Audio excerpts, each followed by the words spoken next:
আসসালামু আলাইকুম। আজকে আমি একটা বিষয় নিয়ে আপনাদের মাঝে কথা বলবো। সেটা হলো এই যে চতুর্পাশে দেখছেন আপনারা করলার গাছ, কিন্তু মাঝখানে আপনারা দেখতেই পাচ্ছেন এখানে গাছটা কিন্তু মাঝখানে কিন্তু গাছ মরে গেছে। তো মূল সমস্যাটা হচ্ছে এখানে কি কারণে গাছগুলো মরে যাচ্ছে, এটার বহুবিধ নানা কারণ থাকতে পারে। আমি সেই বিষয় নিয়েই আপনাদের সঙ্গে একটু কথা বলবো। তো আপনারা ভিডিওটা ধৈর্য সহকারে দেখবেন। এখানে কিন্তু গাছ ছিল, মারা গিয়েছে। আপনারা দেখতেই পাচ্ছেন গাছগুলো কিন্তু শুকনো অবস্থায় কিন্তু পড়ে আছে। গাছগুলো কিন্তু বাধ্য হয়েছে উনি কেটে দিতে। আমি যদি দেখাই আপনারা দেখতেই পারবেন এখানে যে মূল যে সমস্যা, এটাতে হয়তো বোঝা যাবে না, আমি আপনাদেরকে দেখাবো। আমি এই গাছটাতে যদি দেখাই, এখানে কিন্তু একটা গাছ থেকে বিভিন্ন গাছে কিন্তু ছড়িয়ে পড়তে পারে। এটা যদি প্রতিষেধক হিসেবে ভালো কোনো ট্রিটমেন্ট না দেওয়া হয়, তাহলে কিন্তু এই সমস্যাটা প্রত্যেক অন্যান্য গাছেও কিন্তু ছড়িয়ে পড়বে। অলরেডি ওখান থেকে শুরু হয়েছে, এখানে কিন্তু চলে এসেছে। এখানে বরাবরই কিন্তু এই যে বেডটা দেখা যাচ্ছে, এই বেডের কিন্তু একটা গাছ কিন্তু এখানে কিন্তু নেই।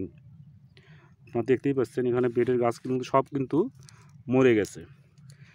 তা আমি দেখাবো সমস্যাটা হলো এই যে গাছের গোড়া, এখান থেকে এদিকে কিন্তু ফ্যাকাশে হয়ে যাওয়া, সাদা হয়ে যাওয়া, এটা কিন্তু মূলত এক ধরনের ছত্রাক। তো এটার জন্য কি ব্যবহার করতে হবে আমি আপনাদেরকে বলবো। আপনারা দেখতেই পাচ্ছেন পুরো গাছের কিন্তু এই অবস্থা। আর ভালো গাছে কিন্তু এইরকম নেই। যেটাতেই এই ছত্রাক আক্রমণ করবে সেটাই কিন্তু এই সমস্যাগুলো দেখা যাবে। তা আমি যেটা বলতে চাচ্ছি সেটা হলো,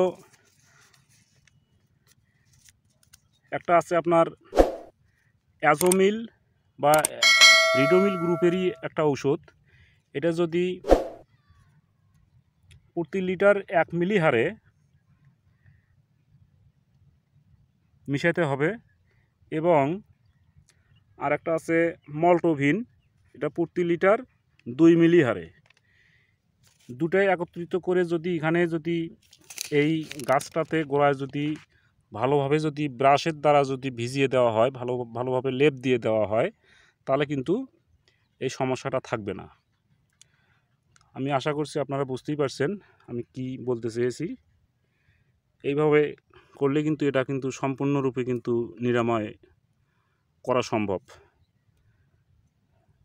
দেখতেই পাচ্ছেন এত সুন্দর মালচিং দিয়ে করার পরেও কিন্তু এই সমস্যাটা কিন্তু হয়ে গেছে। তো যাই হোক, সমস্যা থাকলে সমাধান আছে, এটা নিয়ে ঘাবড়ানোর কোনো কারণ নেই। আপনারা মনে রাখবেন। ওকে, আসসালামু আলাইকুম।